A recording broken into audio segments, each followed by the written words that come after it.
The father of Nicola Hughes, one of the policewomen murdered by Dale Cregan, has said that the attack on his daughter would not have been prevented if she was carrying a gun. Bryn Hughes, 53, joined Philip Schofield and Holly Willoughby on This Morning on Thursday to discuss how the death of his daughter has affected his life and how he's moving on from the traumatic events.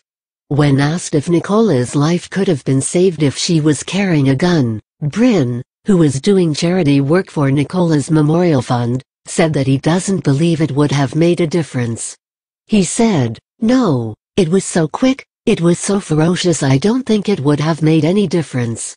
Looking back on Nicola's death, Bryn says it took him a few days for the news to set in and it still feels like a nightmare that he can't wake up from.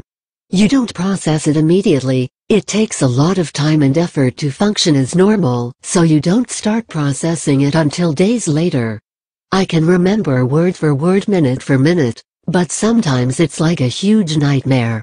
It was huge. At times you want to step back from the world and be withdrawn into yourself." The death of Nicola had a ripple effect on Bryn's life.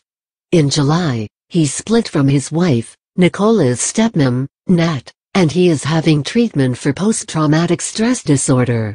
Bryn says, "After it happened I buried a lot of stuff. I concentrated on my son, wife and my mum, and made sure they were okay because I was a big strong dad and husband, and I ignored myself.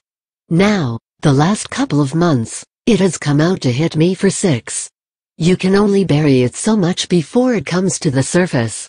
One-eyed gangster Cregan murdered Nicola and her colleague PC Fiona Bone, 32, after luring them into a trap while on the run after murdering gangland rivals, David Short, 46, and son Mark Short, 23. The two officers thought they were responding to a routine report of a burglary in Mottram, GTR Manchester. But, in fact, it had been called in by Cregan, who blasted the two women with a Glock pistol and threw a hand grenade at them. Fiona was killed at the scene and Nicola, who had been shot 8 times, died in hospital later.